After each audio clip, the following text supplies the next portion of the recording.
yang belum ada obatnya membuat seorang warga Jakarta lumpuh total. Bukannya mengasihani diri sendiri, Binto Hutajulu tetap bertanggung jawab mencukupi nafkah untuk keluarganya. Kondisinya membuka jalan baginya untuk memotivasi orang lain.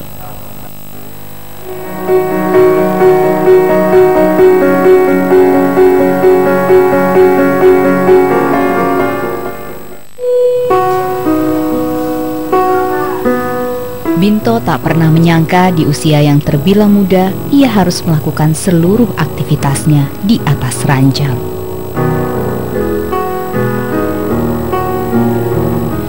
Dibantu seorang perawat, pagi Binto dimulai dengan berjemur di teras rumah. Tubuh kakunya mencoba menyerap vitamin D dari hangatnya mentari pemberian yang maha kuasa.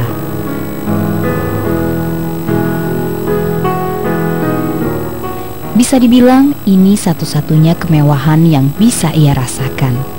Betapa tidak, sejak 2 tahun lalu ia tak lagi dapat menggerakkan sendi-sendi kaki untuk sekedar duduk, apalagi berjalan.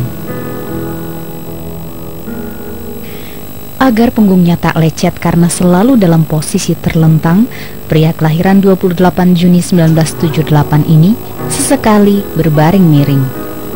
Binto terlahir sehat dan menghabiskan masa sekolahnya layaknya anak-anak lain. Lulus kuliah di Politeknik UI, ia bekerja di perusahaan telekomunikasi swasta dan bertanggung jawab pada performa satelit. Udah cukup lama ya, sekitar tahun 2003-an. Tapi karena saya orangnya nggak mau ambil pusing, selama masih bisa jalan, saya jalan gitu. Saya beraktivitas seperti biasa gitu. Di bagian satelit itu kita 24 jam sehari 7 hari seminggu kan, jadi dibagi dalam shift. Nah mungkin triggernya itu ya masuk malam itu ya, yang masuk malam begadang gitu, terus pola makan juga jadinya kan nggak sehat ya. Sempat disangka syaraf terjepit, belakangan Binto didiagnosa terkena peradangan kronis tulang belakang dan sendi yang disebut ankylosing spondylitis, termasuk jenis rematik sistemik langka yang bisa mempengaruhi organ lain dan merupakan penyakit autoimun yang menyerang kaum pria. Ruas-ruas tulang lehernya menyatu sehingga Binto tak lagi bisa menoleh. Akhir 2004 tsunami melanda Aceh. Rasa kemanusiaan Binto mengalahkan rasa sakit yang telah menderanya setahun terakhir. Binto membulatkan tekad dan berangkat sebagai relawan pada Januari 2005. Itu saya ngeliat dari TV, kok orang-orang dari negara lain aja datang ke Aceh gitu loh. Kok kita sendiri atau saya sendiri yang ada di Indonesia kok nggak bantu Aceh gitu. Jadi waktu awal Januari ada perekrutan untuk relawan dari Indovision ke Aceh, saya langsung ngajuin diri. Sepulang dari Aceh, kondisi Binto turun naik. Rangkaian terapi dijalaninya hingga tak lagi bisa berjalan di tahun 2012. Tapi ia tak patah arang. Setelah pensiun dini, Binto tetap bekerja.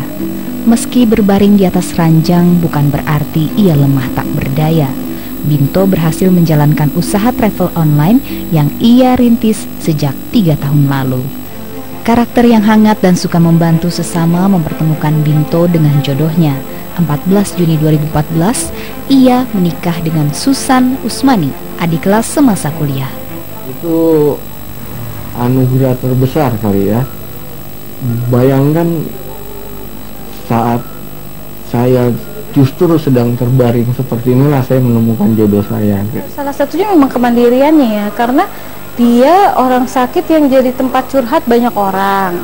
Dia jadi orang tuh kadang nggak tahu, kalau misalnya nggak tahu bahwa Binto itu sakit, orang tuh benar-benar berpikir dia tuh ya biasa aja. Jadi orang tuh cerita ke dia, minta tolong ke dia, cari solusi ke dia gitu, sampai terus tiba-tiba orang itu, loh lu tuh sakit gitu.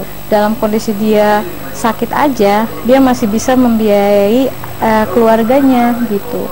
Dia masih bisa menafkahi mamanya makan, bayar listrik, bayar air rumahnya. Dari mana itu semua gitu kalau dia nggak berusaha? Di mata teman-teman tak ada yang berubah dari seorang Binto. Meski diberi cobaan penyakit langka yang belum ada obatnya, Binto selalu berusaha menginspirasi semua orang. Ia kerap mengirimkan kata-kata motivasi pada orang-orang terdekatnya. Di usianya yang ke-36 tahun, Binto menyimpan harapan suatu saat ia bisa kembali berjalan dan berbagi kasih untuk sesama.